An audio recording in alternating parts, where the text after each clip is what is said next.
Bonjour à tous. Pour ce nouvel épisode, je vais parler du film Wasabi. Wasabi est une comédie franco-japonaise sortie en 2001 et réalisée par Gérard Krawczyk.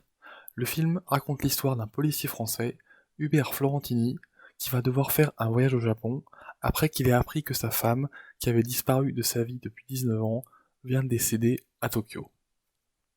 Ça fait peut-être 15 ans depuis la première fois où j'ai découvert ce film, en VHS à 1 € dans une boutique parisienne. Je ne pensais pas du tout que je serais happé par son histoire, son rythme et son humour, et que ce serait encore le cas après tout ce temps. L'histoire du film démarre dans une boîte de nuit.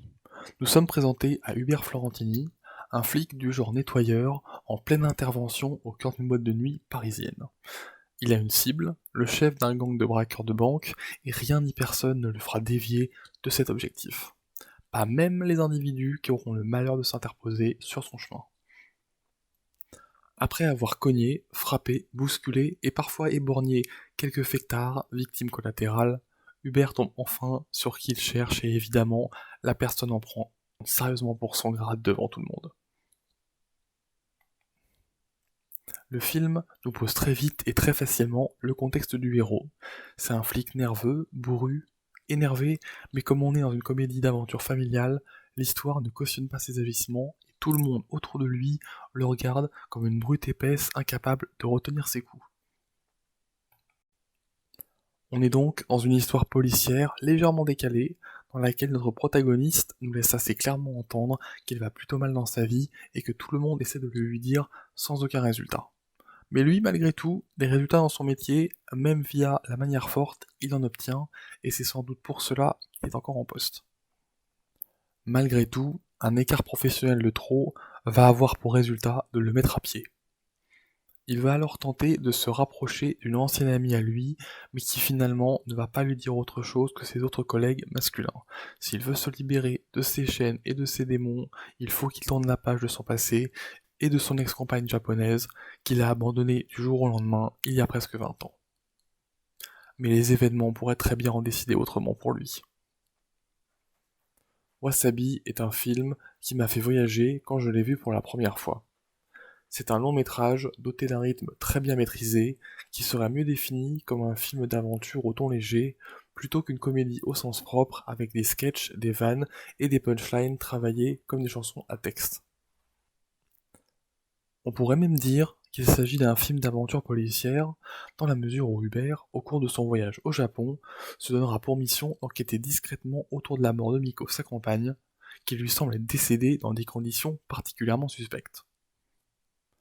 Pour moi, Wasabi parle d'aller au fond du gouffre et faire face à ses démons afin de pouvoir enfin tourner la page des souvenirs qui nous font mal. Lorsqu'Hubert fait le choix de revenir à Tokyo pour se confronter à la dépouille de son ancien amour de jeunesse, il fait aussi le choix de se confronter à l'une des, sinon sa plus grande blessure émotionnelle personnelle. Pour moi, cette triste nouvelle, et le fait de voir de ses yeux la dépouille de cette femme, peut être vu comme une opportunité de commencer un nouveau départ. Le moment pour Hubert de pouvoir enfin comprendre ce qui est arrivé à Miko Kobayashi. Je pense que malgré le ton léger, le film prend au sérieux cet objectif. Tout comme il prend au sérieux le lien complexe qui unit Hubert à Yumi, sa fille.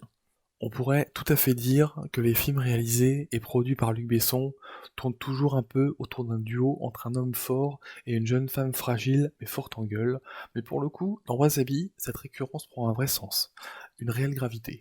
On n'est pas dans l'habituelle comédie française qui va se moquer de ses personnages et qui va se rattraper à la fin dans un cortège de bons sentiments un peu creux et fade pour se conformer à la nécessité de livrer un happy ending avant le générique de fin. À côté de ça, je ne pense pas que le film nous raconte un clash culturel entre Orient et Occident, entre France et Japon. Hubert, le héros, connaît bien le Japon. Son meilleur ami sur les lieux, Maurice, vit au pays. Est à la fois très français et complètement à son aise dans la mégapole tokyoïte. C'est un personnage international qui n'a pas peur du décalage culturel. Ce que j'ai remarqué aussi dans ce film, c'est que ces dialogues sont vraiment très bien écrits et me rappellent ceux des 4 premiers épisodes de la saga Taxi. Ce ne sont pas des vannes balancées à l'arrache pour faire avancer la scène, mais pas non plus des dialogues trop théâtraux qui prendraient le pas sur le reste. Ce sont des lignes, selon moi, drôles et fonctionnelles, qui fonctionne bien à poser la situation et surtout à laisser vivre tranquillement les émotions.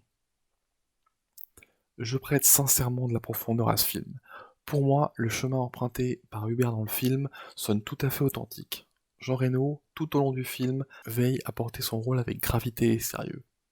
Pour conclure cette chronique, je dirais que Wasabi est un film qui parvient à mêler habilement la comédie, l'aventure et l'intrigue policière dans un film qui prend également le temps de poser les éléments de son intrigue afin qu'il puisse réellement révéler à la fin toute leur puissance. Par exemple, on peut dire que la première véritable scène d'action qui introduit concrètement le danger et les enjeux du film n'arrive qu'à la moitié du film, lorsque le père et la fille font face à des yakuza dans un grand magasin de Tokyo. C'est la fin de cet épisode. J'espère qu'il vous a plu. Normalement, une prochaine chronique arrivera dans environ 2 semaines sur cette chaîne. À la prochaine tout le monde.